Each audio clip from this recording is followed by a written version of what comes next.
Bonjour, donc Fabrice Abarthès, moi je travaille au sein du marketing SFR Business Team sur deux offres, l'offre de Collect SIP qui est l'offre de business trunking ou trunking SIP comme on l'avait précédemment et l'offre 9 IPNet TIP qui englobe effectivement le SIP trunking mais également la fourniture d'IPBX au client final.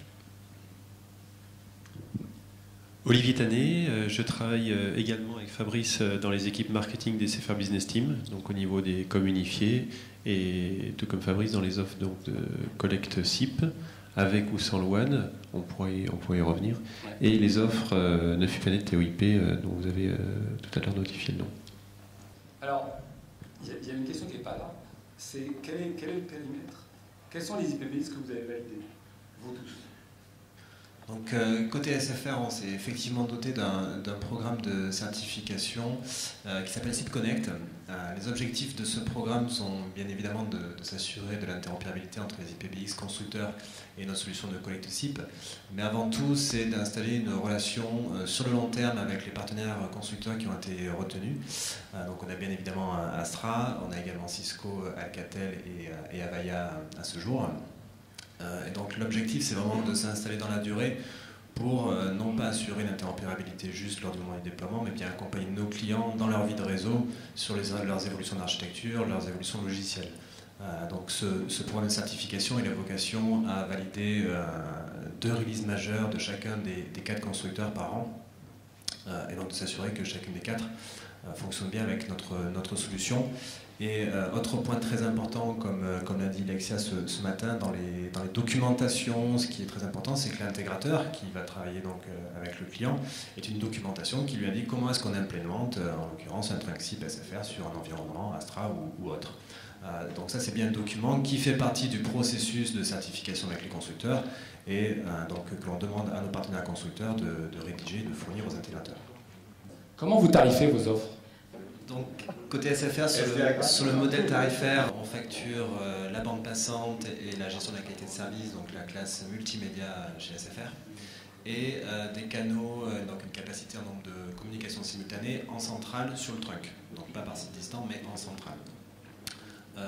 Au-delà de ça, bien évidemment, donc facturation, des SDA et des minutes, avec des mécanismes de convergence tarifaire, donc fixe vers mobile, vers les flottes de mobile SFR, et également fixe vers autres solutions de voie fixe chez SFR, par exemple T0, T2, où on a en capacité d'avoir une tarification spécifique. Après, au niveau des services supportés, quelle que soit l'utilisation du codec, que ce soit G729 ou G711, le prix du DS0 sera le même et l'évolution pour le client sera transparente puisqu'on provisionne au maximum de la bande passante par canal. Et après, en termes de convergence, dont Fabrice en a parlé, on a une grille sur la voie fixe qui est équivalente à la grille de cette solution. C'est-à-dire qu'en termes de prix SDA et de com, on va être pareil. Ensuite, tous les trafics interflotte SFR, inter-solution SFR voix sera aussi gratuite. D'accord. Ok. Quel est le périmètre fonctionnel? Qu'est-ce que vous assurez comme service? Donc, côté SFR, de la même manière que pour Verizon, donc la gestion des numéros d'urgence, bien évidemment. Également tous les cas de portabilité. Au niveau des fax, donc là encore, on a fait le choix donc, de les gérer soit en G711, soit en T38, donc en se reposant sur les équipements du constructeur sur lesquels viennent se raccorder les fax, donc il n'y a pas d'infrastructure spécifique sur le sujet, donc avec une gestion T38 qui a déjà été éprouvée sur des grands comptes et qui fonctionne. Et après, on se retrouve effectivement avec les restrictions de service qu'a évoqué Lexia dans un précédent slide, qui aujourd'hui, je pense, sont communes pour tout le monde sur la VoIP globalement, donc qui ont attrait à tout ce qui est service RNIS notamment. D'accord. Merci. Donc, comment vous faites?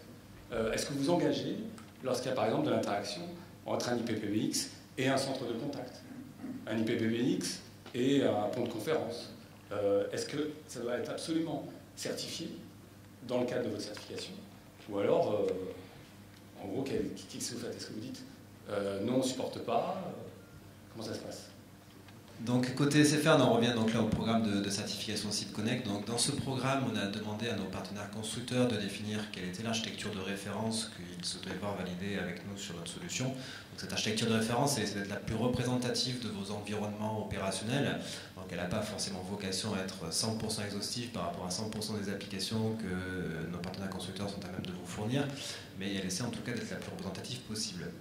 Donc si jamais effectivement après il y avait certaines applications spécifiques qui ne sont pas très courantes sur le marché ou moins courantes sur le marché dont vous disposeriez et qu'il faudrait qualifier, bah, après on est tout à fait à même de mener des compléments de qualification un petit peu plus sur mesure avec un environnement client spécifique. D'accord.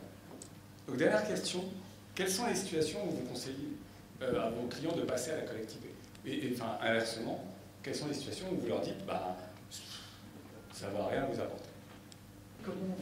Il faut bien différencier l'intérêt au passage vers la collecte SIP uniquement et vers une solution de TOIP. Donc là, la TOIP, aujourd'hui, on peut en parler, hein, c'est entre guillemets acquis pour passer sur la collecte SIP. Ensuite, le principal vecteur, ça va être, comme vous en avez parlé tout à l'heure, l'intérêt économique. Et l'intérêt économique, il ne va pas se baser ni sur les COM, ni sur les SDA, puisqu'aujourd'hui, globalement, les tarifications chez les opérateurs sont les mêmes, que ce soit en collecte SIP ou sur la téléphonie traditionnelle. Donc ça va être soit sur un gain au niveau client en termes d'équipement, donc sur des très gros sites où il va y avoir beaucoup de passerelles TDM, VRIP, et lui il va avoir une grosse simplification et des équipements en moins à maintenir et donc un gain économique, ou alors des infrastructures très déconcentré sur une multitude de sites, où là, avec la finesse du trunk SIP en termes de centralisation, on va pouvoir adresser un nombre de canaux plus adapté à chaque site par rapport à la modularité que peut avoir des T0. On a un exemple aujourd'hui où un gros groupe bancaire est passé en collecte SIP sur 4500 sites. Ils avaient un besoin de 0,9 canaux dans une solution classique. Historiquement, ils étaient avec des T0 sur chaque site. Le passage à la collecte SIP leur a divisé par plus de 50% du nombre de canaux, et globalement, ils ont fait une réduction de l'ordre de 30, voire même 40% d'économie sur les canaux. Ça, c'est lié à la techno. Là, c'est lié à la techno de finesse. Donc, globalement, les situations les plus propices, ça va être des environnements multisites. Un point intéressant, c'est la possibilité sur une infrastructure centralisée de collecte SIP de mutualiser l'investissement fibre pour faire passer effectivement un accès Internet, de la collecte, des accès MPLS, etc., avec des VPN bien différents, mais avec un support fibre qui est commun. D'accord. Juste dernière question. Comment vous voyez, encore une fois en toute franchise, ce marché dans les 5 prochaines années? Là, en termes d'évolution, il va falloir bien différencier deux types de marchés, le marché PME et puis le marché des plus grandes entreprises. Le marché PME qui est principalement monosite. Donc là, l'évolution à 5 ans, effectivement, peut-être que l'interconnexion se fera directement en SIP, maintenant plutôt à 5 ans qu'à court terme. Ouais. Sur les infrastructures beaucoup plus étendues, la collecte SIP va se stabiliser, je pense, en termes d'interface. Donc ça va simplifier les interfaces et les programmes de certification avec les constructeurs. Et puis on va pouvoir être capable aussi d'amener de plus en plus de services dans notre backbone, et donc d'apporter des services en plus de ce qu'on connaît traditionnellement, de gestion de numéros uniques, de messagerie unique, etc. Donc qui va enrichir le service opérateur, et du coup qui va offrir non pas seulement aujourd'hui un gain économique, mais aussi un gain en termes de service. En fait, ouais, vous pensez à l'enrichissement de l'offre IP tranquille, en fait. Ouais, l'enrichissement par rapport à la situation actuelle, qui est une reconduction à l'identique avec des gains économiques. Normal, vous êtes opérateur.